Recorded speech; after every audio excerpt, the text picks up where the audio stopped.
काहीतरी पुण्य शिल्लकचं. म्हणून एकदा देवर्षी नारजीने त्याला सांगितलं की बाबा तुझ्या एका मुलाचं नाव काय ठेव? नारायण ठेव, नाव नारायण ठेव. आणि ठेवलं. पहिली नाव देवाची काऊन ठेवत होते की जेणेकरून कदाचित आपण लेकराचं जरी नाव घेतलं तर देवाचं नाव आपल्या मुखामधून निघते. म्हणून पहिली नाव किती चांगले होते बरं, नारायण. आता आपल्याच ठिकाणी बघा किती चांगली चांगली नाव आहे. आता आमचे विश्वनाथ बापू किती गोड नाव आहे हा.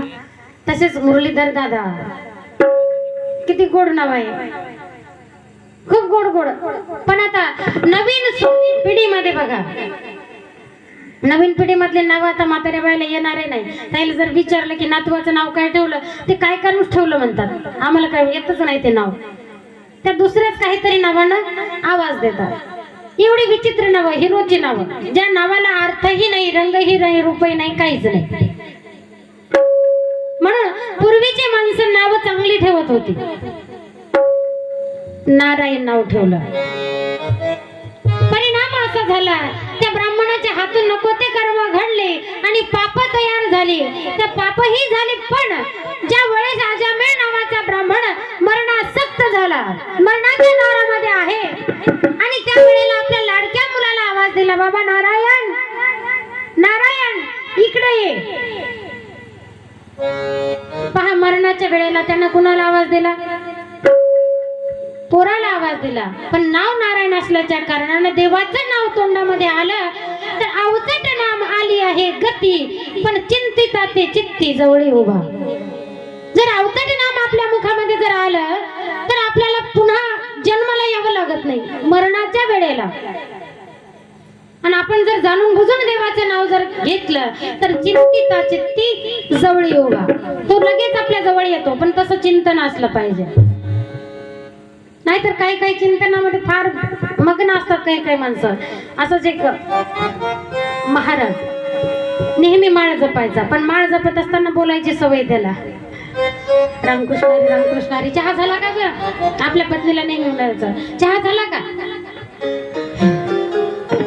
ती म्हणायची, महाराज मुकट्यानं माळच जपाना कशाला चहाकडे लक्ष देता?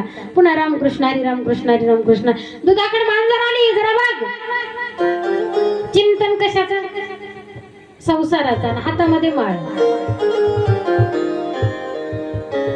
पण योगायोगानं त्या महाराजाच्या घरी होत्या शेळ्या. दादा शेळ्या होत्या बरं का त्याच्या घरी. आणि त्यांच्या घरचं जे पिल्लू होतं ते विक्री काढलं त्याच्या पत्नीनं. आता हा माळ जपायला बसला, पण त्याला असं म्हणता येईल की भाव नक्की बरोबर घे बरं का, कमी जास्त घेशील असं जर म्हणावं तर पाप होईल बापा, आपल्या हातून पाप होईल. पत्नी गेली बाहेर भाव करायले आणि याचं सगळं लक्ष तिच्याकडे, कमी घेते का जास्त घेते, कमी घेते का जास्त घेते. मग आता असं म्हणता म्हणता त्याला वाटलं आपलं काहीतरी संकेत द्यावा आणि पत्नीला घरामध्ये बोलवून घ्यावं. मग त्यानं काय केलं, चुलीपाशी एक मांजर आली आणि मांजर असं दुधाच्या पातेल्यामध्ये तोंड घालणार तेवढे त्यानं काय केलं, जपमाळच फेकून मारली.